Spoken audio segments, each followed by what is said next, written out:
Jumping to conclusions. So what is jumping to conclusions all about? Well, jumping to conclusions is a cognitive distortion. And it's something that's present in pretty much every person, but to the degree that we have trouble managing this tendency to jump to conclusions is the degree to which we will experience anxiety. Like when Diane was at work, she went into the bathroom and she found on the floor crying a woman from her department named Tammy who was prone to anxiety. Tammy's on the floor and she's crying, and so Diane's like, "Okay, what's the problem? Like, why are you crying?" And Tammy's like, "Oh, I just already know I'm going to be one of the people to get laid off next quarter." And Diane's like, "Why do you know that? What makes you think that?" And she's just like, because I turned in a report that wasn't on time today, and I could just kind of feel the vibe. Okay. And so Tammy I mean, Diane's trying to comfort Tammy and like, "Well, Tammy, you never know for sure." And then Tammy's like, "I knew this morning that today was going to be a terrible day, and it's only 10 o'clock, and already everything has gone wrong." So if you just kind of pause here and you dissect what's actually happening, what Tammy is actually saying, she made two cognitive distortions here.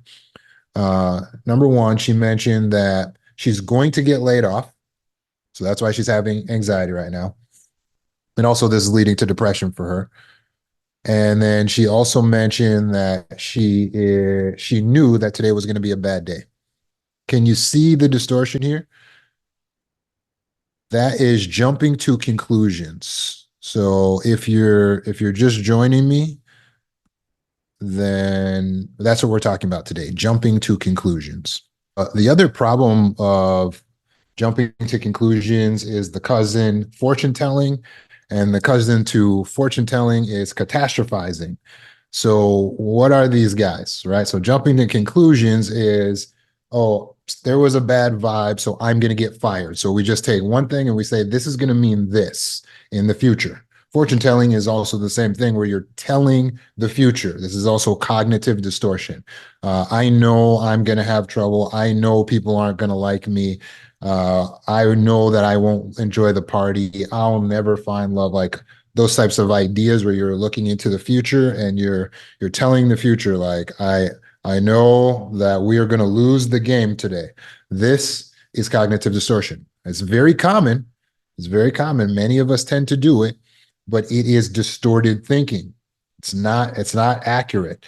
And then finally you have catastrophizing. Catastrophizing is where you imagine the worst case scenario and then you say, "Yep, that's what's going to happen to me." Okay? So catastrophizing. You're looking at your sweet little baby in the crib, newborn child, and then all of a sudden you think, "Oh, what if he dies? What if he chokes in his sleep? What if someone comes and takes him?" You're thinking of all the worst case things. That's catastrophizing. You see a scene in a movie, a family is singing, they're driving down the road, everything is good, everything is peaceful, the birds are chirping, there's a nice sunny day, and as they pull up into an intersection and they're rolling through, what do you expect? You expect the worst case scenario. That is catastrophizing. You expect them to get T-boned by a semi truck or hit by a train or something like that, right? So this is how we go through life a lot of times. And if you're going through life expecting the worst case scenario, catastrophizing, then what are you going to feel in your body? Anxiety. All anxiety comes from your perception that something is going to harm you. That's where all your anxiety comes from. All anxiety comes from the perception that there is something in our future that is going to hurt us. All anxiety comes from the perception that there is something in our future that is going to hurt us. It comes from the belief that we know what's coming in the future, or the fear of what's going to come in the future. All anxiety. Well, no, but Roman, I have generalized anxiety. You don't understand. Okay, that just means you generally think that something is generally going to hurt you in your general future. Our anxiety is not an indication that something is wrong with us. or wrong with our brain. Your brain is not defective. That's not why you have anxiety. Sorry, you were lied to. It's not because you're defective. It's because you're perceiving an actual threat to yourself or to something you hold dear. Your anxiety is an expression of your values. You cannot have anxiety around things you don't care about. You can't, if you heard a TV show is going to get canceled that you've never watched, you don't want to watch, you don't like, and you don't care about, are you going to feel anxiety that is going to get canceled? Absolutely not. We cannot have anxiety around things we don't care about. So, therefore, anxiety is a reflection of what we value. And if you value something and you believe that something in the future is coming to hurt the thing that you value, then you will have anxiety. That is your anxiety decoded. Now you know. There's nothing wrong with you. The problem is what's wrong with what's coming or what you're perceiving is coming. And so we have to work with our perception of things. One of the first things we have to realize if we're dealing with jumping to conclusions, catastrophizing, fortune telling, is that we are not fortune tellers. We're human beings. We don't have the ability to tell the future. We don't know. We do not know what's going to happen. Yeah, but sometimes I'm right, though. And sometimes I have a feeling. Well, gee, I would hope so. I would hope that sometimes you're right, because if we couldn't ever, make any assumptions, it would be difficult to live our life. There's certain constants that are there, like gravity, physics, laws of physics. So based on the laws of physics, based on gravity, based on patterns that we observe, yeah, it's true. You might be able to at times be right in your guesses, but at the end of the day, they are just guesses. You're just guessing. You don't know what's going to happen. But what your brain likes to do is focus on all the worst possible negative outcomes. You're just guessing. You don't know what's going to happen. But what your brain likes to do is go, oh God, what is the worst possible thing that can happen? Let's focus on that, right? But does the future work that way? Does the future always go to the worst possible thing? Some people believe in Murphy's Law, right? If you drop the donut, it's going to fall frosting side down. And that's how they look at life. But that's just negative filtering. It doesn't really work that way. If you drop a donut or a coin, it's typically, generally speaking, it's 50-50, right? You flip a coin, it's 50-50. So in life, we don't know if something's going to go to the worst possible negative outcome. In fact, in all the strands of what's possible in our future, the worst possible outcome is only one of many possibilities, because there's still the next worst that isn't as bad as that, and there's the next worst that isn't as bad as that. And then there's a possibility that things are just kind of neutral, not bad or good. And there's a possibility things are a little better than neutral. And there's a possibility things are even better than that. And there's a possibility that things are absolutely the best possible outcome. Now, which of all these is most likely to happen? If we're just to look at this purely scientifically and objectively, which of all the strands of possibilities is the most likely to occur? Well, it's just flipping a coin, right? It's random, like rolling the dice. So we don't know. We don't know what of all the possibilities are going to occur. So should we hyper focus on the worst possible possibility? Well, if you would like to live in anxiety, yes. If you would like to have mental illness and not be in peace, go ahead and focus on that. Your subconscious mind doesn't know the difference between what's actually happening to you and what you are imagining could happen to you. Your subconscious mind just sees the perception that you're feeding the brain, and it gives you the chemicals. That's why you're having feelings about dreams. You can have a dream and you'll have all the real emotions that you would actually go through, even though it's just a dream, because the subconscious mind doesn't know the difference. That's why you can watch a movie and you'll be nervous like you're hanging off the edge of a bus, but you know you're sitting in a movie theater. But what's happening? You're feeding your subconscious mind the images that says, hey, we might be hanging off the side of a bus, just so you know. And the subconscious mind's like, oh my God. And it's giving you adrenaline because the subconscious mind can't tell the difference. Whether you're hearing a story, imagining, daydreaming, night dreaming, nightmaring, it doesn't know.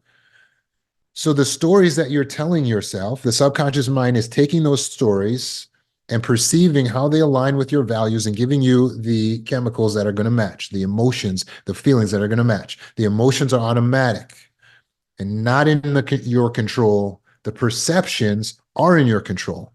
So it is up to me if I'm sitting in the movie theater and I'm getting too excited to cover my eyes or to look down at the seat and to remind myself, I am in a movie theater right now. I'm just watching a fake movie. To look down at my phone or go to the restroom to remind myself, to give my subconscious mind the reminder, hey, this is not real. Don't freak out. And when I do that, what will happen? Oh, I'll calm down. And so in that way, we can control the emotions. We go in through the back door of the perceptions, right? So when you focus something, that's focusing your perspective or perception on one thing. And if you focus on the worst case scenario, then you will feel anxiety. That's a guarantee. I saw them whispering over there. They must be talking about me. Jumping to conclusions. They didn't reply to my message. They must be angry at me.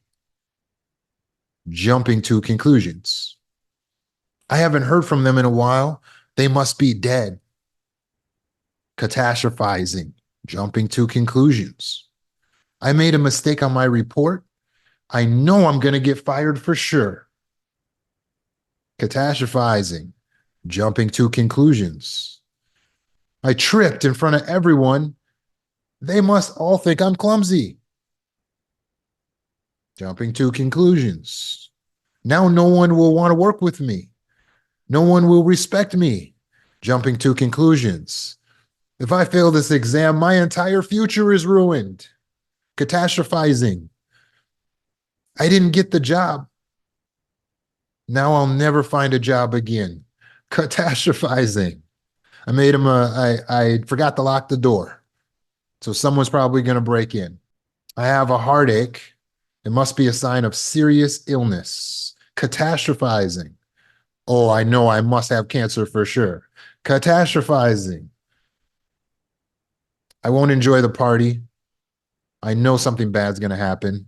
Or fortune telling. I'll never find love. I'm destined to be alone forever. Or fortune telling. I'm not even going to try. I'll fail anyway. Or fortune telling, right? I won't succeed at the interview. They're probably already chosen someone else. We're fortune telling, like we just got these special powers. It's all the same thing, right? We're catastrophized, we fortune tell. You notice it all overlaps, right? Sometimes we're jumping to a conclusion. It's all the same thing.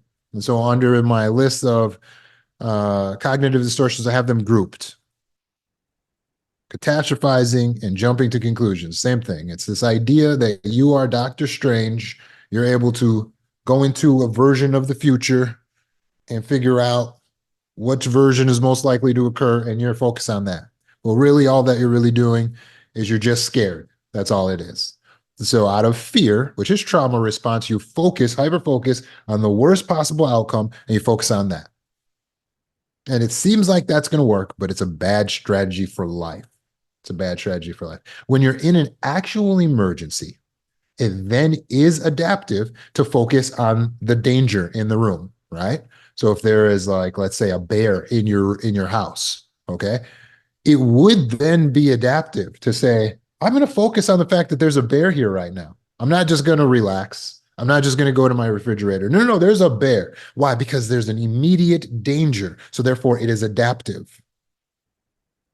But in your actual life, when you're just looking at all of the possible scenarios, for you to hyper focus on one possible scenario, I haven't heard from my child in an hour. He's probably dead in a ditch. That's not adaptive. That's maladaptive. And you're going to put yourself into anxiety and mental illness. That's maladaptive. So let's think for a moment about how we can overcome this tendency to jump to conclusions so that we can cure and heal our own anxiety. So if you're jumping to conclusions and you're fortune telling and you're catastrophizing, you have to remind yourself in that moment by using stop, STOP, stillness, thoughtfulness, observance, patience. In that thoughtfulness, in that observance, you must think and observe that you are in present time and you do not have the ability to tell the future. You must think and observe that you are in present time and you do not have the ability to tell the future. You have to remind yourself of that simple, very obvious fact that escapes us when we're in distorted thinking. It escapes us because we're a little emotional, right? We're a little emotional. We're scared, right? So it's fear-based. And because you're leading your life by fear, that's why your mind goes, focus on the worst. But if you stop and you lead instead of in the amygdala, in the cerebral cortex, instead of by fear, if you focus on objective purpose, if you look at the science, the data in front of you, and you're analytical, and you will say to yourself, yes, that is a possibility that my child is dead. But there are also many other possibilities, like his phone has died, like he forgot. In fact, he does have a tendency to forget, or he gets too hyper focused in with his friends, right? And we start thinking about these other possibilities and what happens to our anxiety. It comes to a more manageable level. Does that make sense? So the first thing we got to do is be able to remind ourselves that we don't have the ability to tell the future, so we don't actually know what we're talking about. So you go, oh, they canceled our plans. They must be mad at me. Okay, wait a second. I don't have the ability to know how they feel or what's going to be the conclusion of us canceling our plans or them canceling their. So let me examine what the other possibilities are here. Well, there's possibility that they canceled the plans because they had other things. They couldn't afford it. Oh, it actually could have something to do with them. Oh, yeah. Wow, there's other possibilities here. Okay. Well, then does it make sense for me to hyper focus on this one possibility that they're mad at me and that's why they canceled? No, it doesn't make sense. Okay. And now I'm more calm. So we have to remind ourselves there's other possibilities. Now let's take this one step further to get ourselves into healing. Since you're just telling yourself a story anyway, with the negative conclusions that you're jumping to, why not give yourself a positive story? Since we're just going to tell ourselves stories anyway, why not give ourselves a positive story? Now, remember, in all these strands, there's also this one over here, the best possible outcome.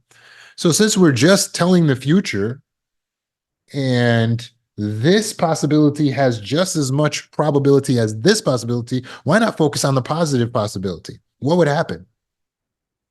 Well, because we're guided by fear, we're afraid to do that because we go, oh, I can't focus on the most positive possibility. That will be so dumb. And why do we think that's dumb? What we really are saying is we're afraid we're going to get hurt.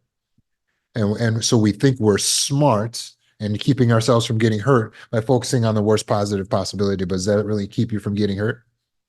No, because every time you do that, you get more cortisol in the system. And since you're doing it all the time, you're getting cortisol all the time. If you get too much cortisol in the system, it's supposed to act as a pain inhibitor because you're only supposed to get it some of the time, 15%. But since you're getting it about 85, 90% of the time, it's now creating a sensitivity to pain in your system. So you become weaker. You become more sensitive to hurt and to pain by thinking of the worst thing all the time. And so now the smallest thing can hurt you. So your plan has backfired. It doesn't work for real life to worry all the time. You are putting yourself in a state of constant anxiety. You are living, your body is living in the worst case scenario all the time so that you're suffering even when there's nothing to suffer for. Let's just wait. Let's just wait for the actual worst case to come and then suffer. It's a better strategy. Let's wait for the worst thing to actually happen and then suffer. And then we can be, oh God, and cry and be all, we can do that when we get there. But then we won't protect ourselves. That is the best way to protect yourself. A person who is generally happy, feeling at peace, feeling calm, not focusing on the worst case scenario, is the most well prepared for a catastrophe. They're the most well prepared because their system has a positive, happy baseline. Number one, after the dysregulation, they're able to return to the good baseline faster. Number two, the cortisol will actually work as a pain inhibitor, meaning it's a painkiller, so that the catastrophe, the bad thing that happens, won't hurt them as much emotionally. Isn't that amazing? Or physically, whatever it is that they were afraid of. Now they're able to handle the situation because they're generally living here in peace, in love, and in dreams. So when the actual thing occurs, they're actually able to handle it. It does not keep you safe to worry about all the worst. It will actually keep you more safe to believe in all the best and to occasionally get disappointed.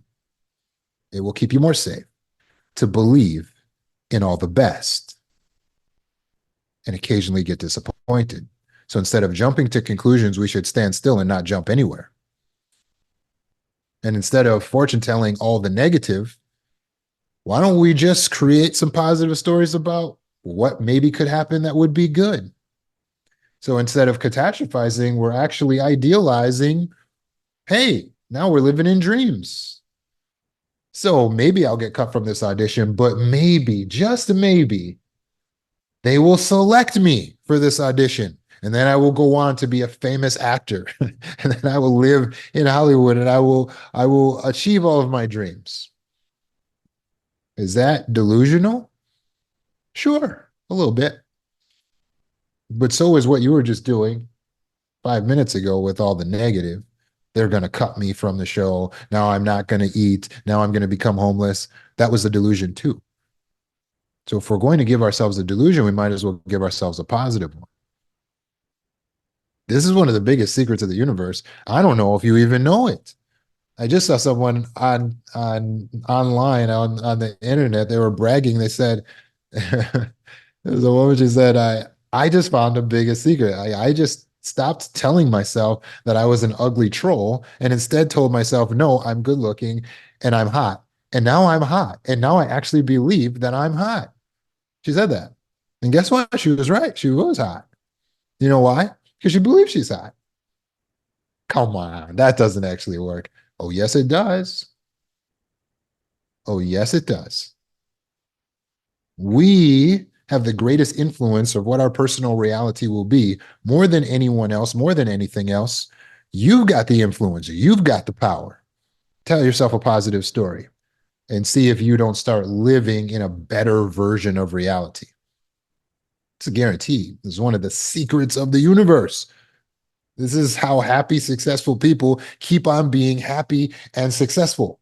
And yes, they're telling themselves, I'm hot. They're saying, I'm desirable. It works, right?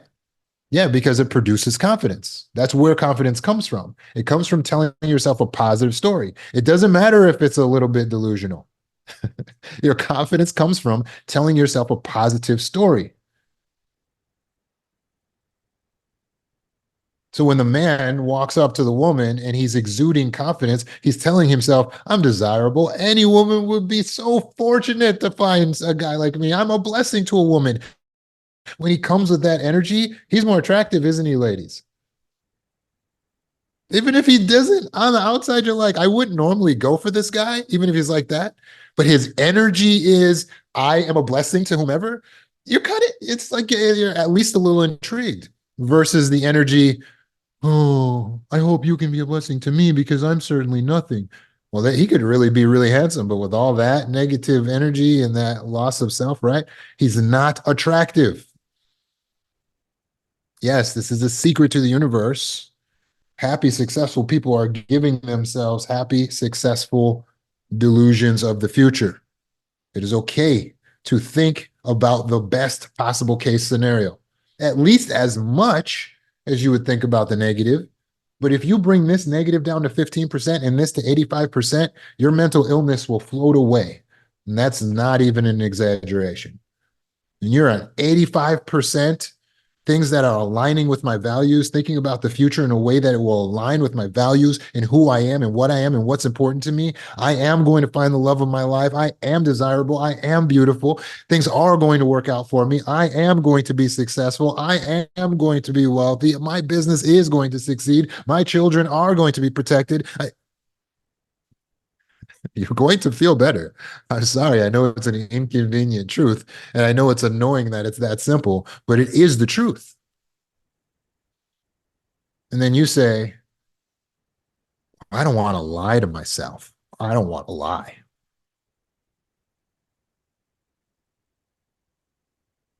And then we go back to the child. If your child is scared and your child, let's say your child sees an eviction notice, and they go, Mom, are we going to be okay? Do you say to the child,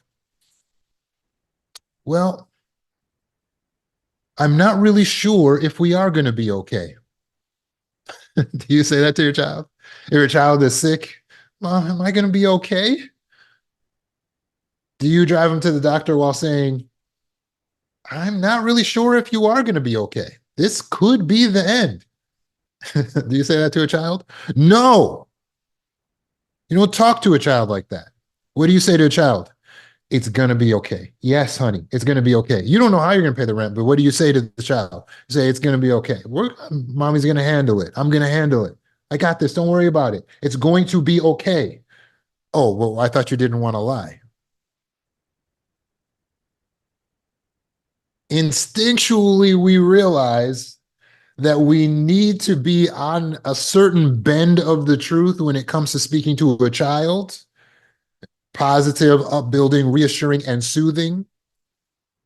But then we forget when it comes to us that we're supposed to be on that same bend of the truth. You have an inner child that you need to care for. And so you got to go in there and you got to tell that child what the child needs to hear. Do you understand?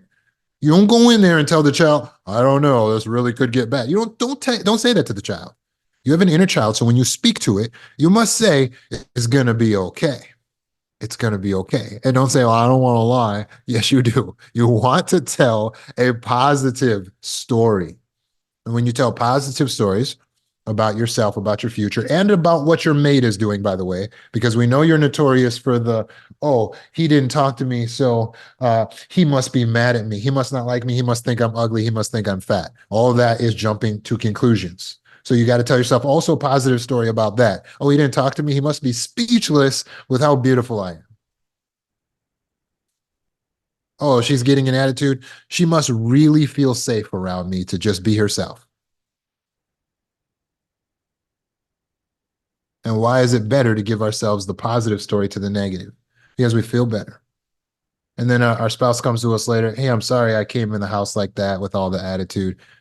And we're fine because we were telling ourselves probably because I'm beautiful. It's probably because you just love me so much. You feel so safe around me. We're telling ourselves this positive story. So we're emotionally fine. And now we're open for the conversation. We're good. We're going, yeah, babe, hey, tell me about it. How you doing? How you feeling? What was that all about? So it will keep you more safe. It'll be better for your relationships to tell yourself a positive story.